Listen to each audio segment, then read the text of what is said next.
8h40 no ar, então, conversa de redação dessa segunda-feira, 4 de julho de 2022. Hoje com Edilene Lopes, Rita Mundim, Malco Camargos e o estreante Ricardo Kertzmann.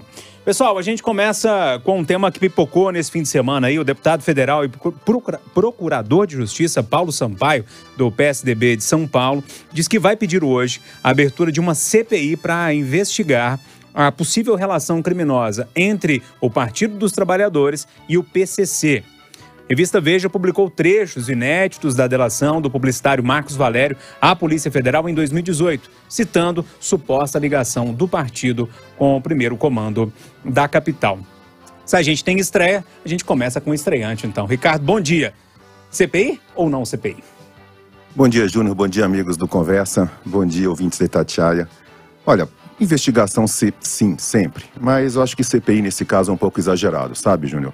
Eu acho que o motivo não é tão óbvio assim. Uma CPI tem que ter um fato determinado. E estamos diante de uma espécie de requentamento de um depoimento de anos atrás, que vai ser certamente utilizado para fins eleitoreiros.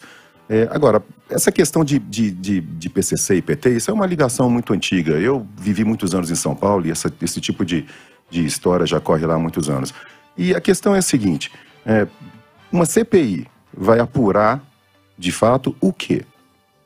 Porque a gente tem que lembrar que crimes muito mais sérios do que esse, como o Petrolão, Mensalão, todos esses que o PT teve envolvido, isso tudo foi processado, houve condenação em primeira, segunda, terceira instâncias, e no final das contas não deu em nada. Deu em um monte de criminosos que foram presos, que hoje estão disputando a eleição. Eu acho que CPI, nesse caso, é exagerado.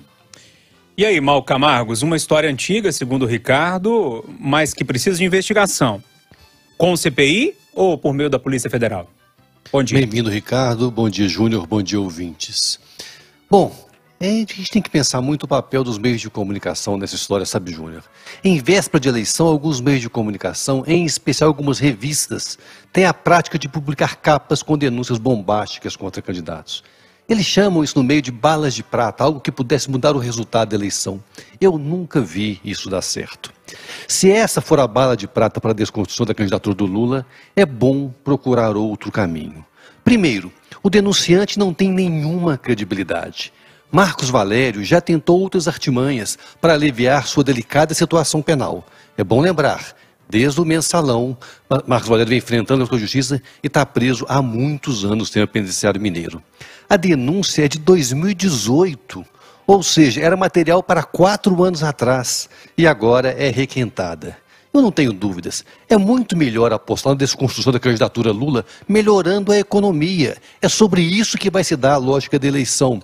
Como o governo tem a caneta na mão, por que não Bolsonaro não usar a sua chance e o seu poder? Maquiavel fala muito em virtude e fortuna. A fortuna Bolsonaro já tem, afinal, ele é o presidente. Terá que ter virtude para promover melhoria na vida das pessoas. Esse é o desafio dos próximos 90 dias que antecedem a eleição. Rita Mundim, denúncia requentada ou precisa ser investigada? Bom dia para você. Bom dia, Júnior. Bom dia a todos. Bem-vindo, Ricardo. Olha, eu acho que nada é requentado. Eu acho que o país precisa ser passado a limpo sempre. O Ricardo falou muito bem que nós temos criminosos disputando eleições. Isso é que tem que ser mudado. O problema do Brasil tem que ser mudado de forma estrutural. Então, para que haja essa mudança estrutural, é preciso passar a limpo os 3 poderes, né? Então, a gente tem que olhar para o Executivo, para o Legislativo, para o Judiciário. E a única forma que o cidadão tem é o voto.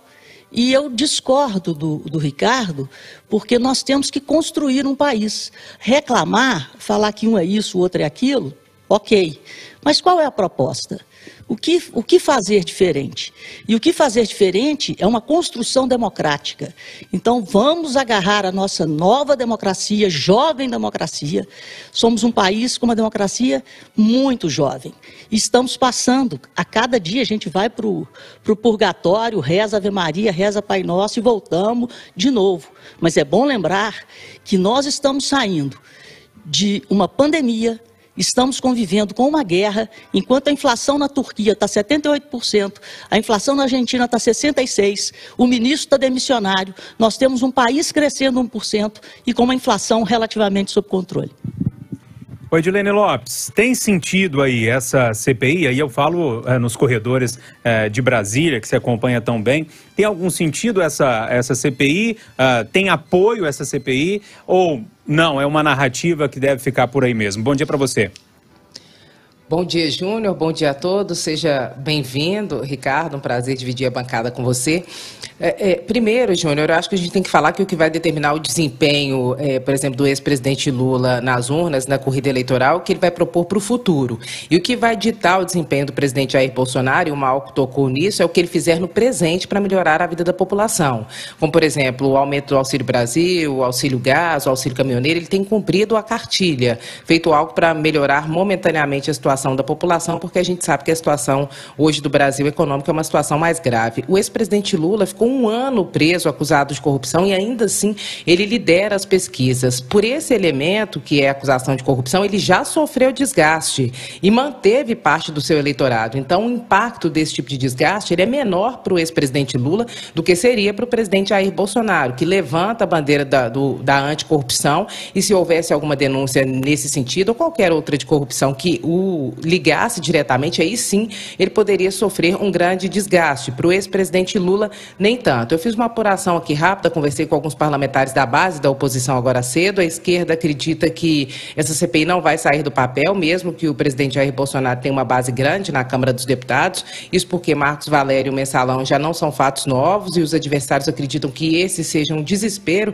da base do presidente, mas eu acredito que se não houver CPI, de toda forma, esse fato será usado contra o ex-presidente Lula, tanto é que está viralizado na base do presidente Jair Bolsonaro, e isso faz parte do jogo político. Cada um usa as armas que tem. Eu acredito que muitos utilizarão informações contra os outros nas suas próprias campanhas, mas CPI, nesse momento, até pelas vésperas da eleição, pelas vésperas do recesso parlamentar que começa no meio desse mês, elas não saiam do papel. O discurso vai ficar mesmo no campo eleitoral.